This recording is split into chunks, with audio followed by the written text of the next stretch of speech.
A house divided cannot stand. That's what the Lord Jesus said.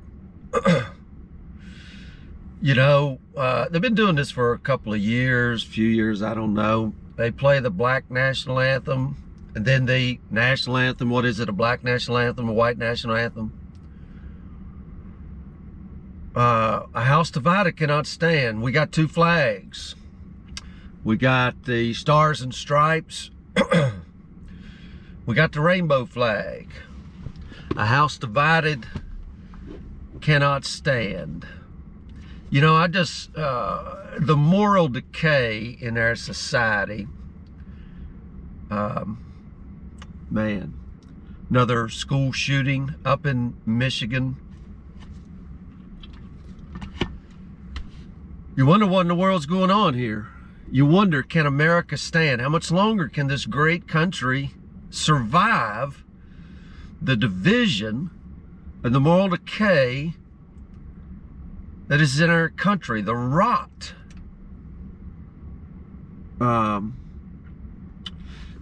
You know, I was watching, thank God for independent media, because I want to say this quickly. I don't want to keep it too long, because I also want to talk about hope here in a minute. But, you know, we don't hear about the border between us and Canada. Everybody seems to come up through Mexico. I often wonder why that. Maybe you know, maybe you can leave it in the comments down below. I don't know. Think about these things. But what I discovered was, for these people who want open borders, this wokeness stupidity that's going on in our country, do they realize what's going on? Who controls the southern border is not the United States. It's not ICE. It's not us. It's the Mexican drug cartels. And they are slaving out these people. And what's pitiful is American people are getting, you know, these people come over, they can't pay, so they come over into the United States, and they have to work to pay off that debt through the cartels, and then they become slaves. Now, you know, they're working these people 16 to 18 hours a day. The young girls, yeah, they're sex slaving a lot of them out. I want you to think about that. Slavery going on again right here in this country, and our administration is all for it. Kind of blows my mind, ticks me off when I think about these innocent young men and women who want to come to the United States of America because the borders are open. Hey, it's a land of opportunity. Maybe they can break free from the oppression they've been and come and live the American dream. So they think, and they're sold into sex slavery. I mean, this is what goes on in China and North Korea, but yet right here under our nose. And our great vice president, our great presidents, they don't even visit, they do nothing. Open borders. Let me ask you a question. And people say, we should open our borders. For all you who think you should open your borders, you should take the front doors off of your house and the back doors off your house and just let anybody come in and stay there. That's what you should do. You should just come in and let those people stay there. So I hope that answers that. You have to have border security. I believe in letting people in, but legally. How much are you hearing about the war in Ukraine? Probably not much. Right now we're shooting down possibly UFOs, so they speak. Isn't this stupid? You know, there are a bunch of magicians up there because they get you watching over here while they're installing CBDCs, ESG scores. If you don't know what that ESG is, you will before long. Environmental, social governance. You will have to be a good little boy, a good little girl if you want to spend money that they give you, and if you don't, they will take it away. These people are out for the utter destruction of our nation. All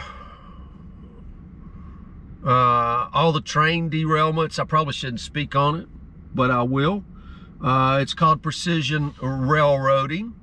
what has happened is they've laid everybody off. Didn't lay them off, they got rid of them. Cut the workforce by a third up to a half.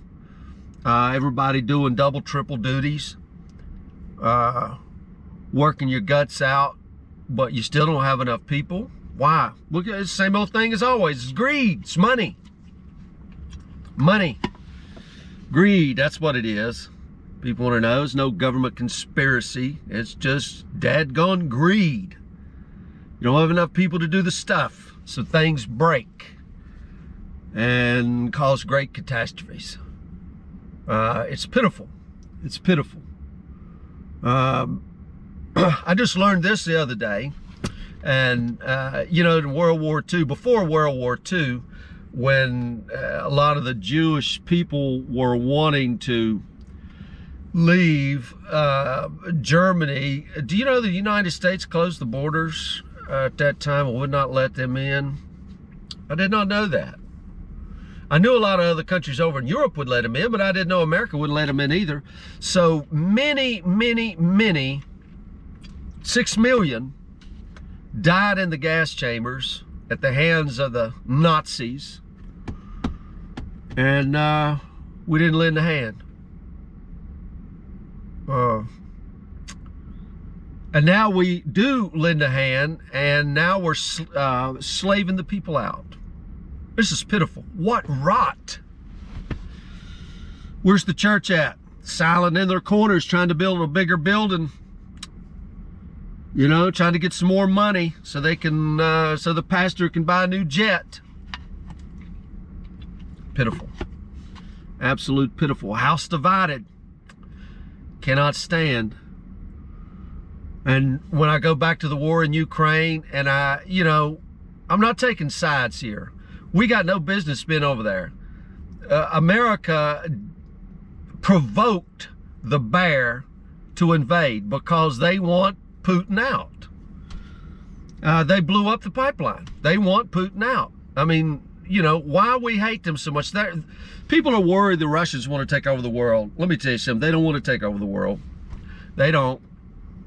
The only people who want to take over the world is our government. We're the ones starting these stinking wars. Now, I'm not saying that Russia had a right to invade.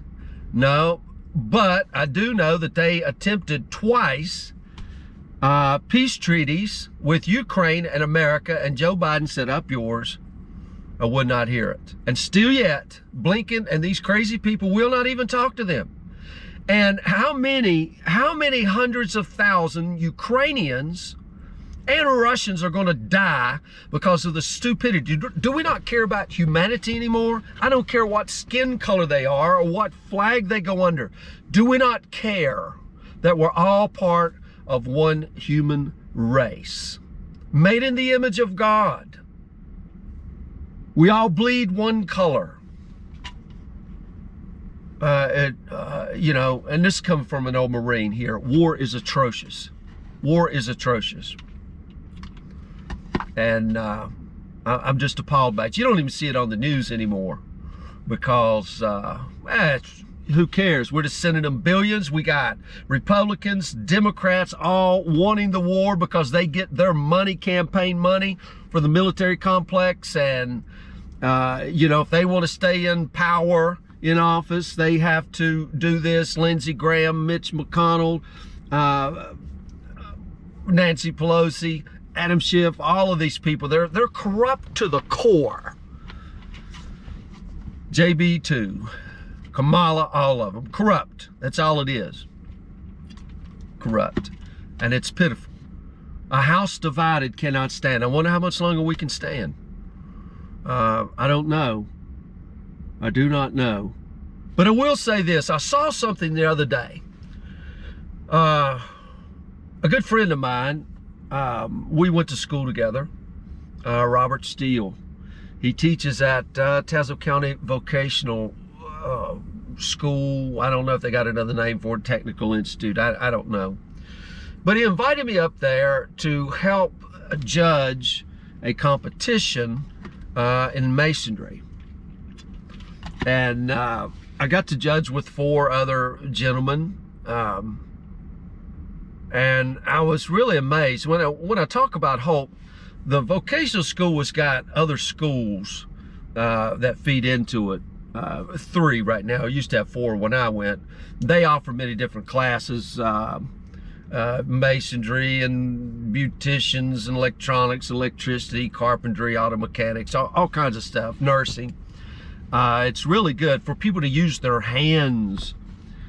And these young men, they had to design, they had to build all the same build. And I watched these gentlemen. They had a certain time to build, and we had a criteria that we were judging off of, so these people could go to the state competition.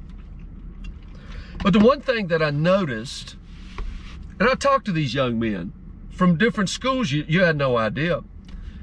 I would ask them, why are you taking this class? Are you taking it just to fill in a class? You know, you thought vocational school was easy, so you took the class. You didn't want to take English or whatever. They wanted to be there. They had a spark in their eyes. Every one of them had a spark in their eyes. I was so encouraged by these young men. And the thing that got me the most was they all worked together. Now, they're doing their competition singly, but you got guys over here making, mixing the mortar for them and keeping it coming and giving them the bricks and the blocks and things of that nature. And all 3 schools, all these young men, 16, 17 years old, all working together. And, you know, I wondered how it would be when we handed out the results. Well, we handed out the results to these people. They was bricklayers and masons, had 2 categories. The one guy who won, he was a first-year student, if I'm not mistaken, in the masonry class. He wept with joy, and everyone there cheered him on. Now, you know, you're thinking, oh, this is how much it meant to these young men. And I watched as nobody was upset, oh, I didn't win or whatever. They were so encouraging one to another. And I want to tell you this.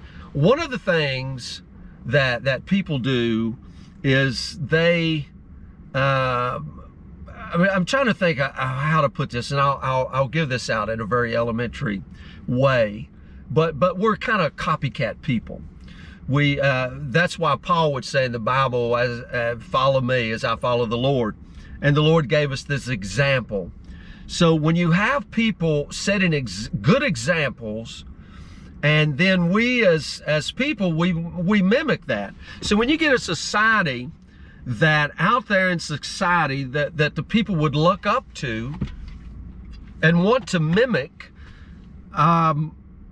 and those people are atrocious, their moral character is flawed, they're terrible people, then people mimic that. So we have a whole society of that.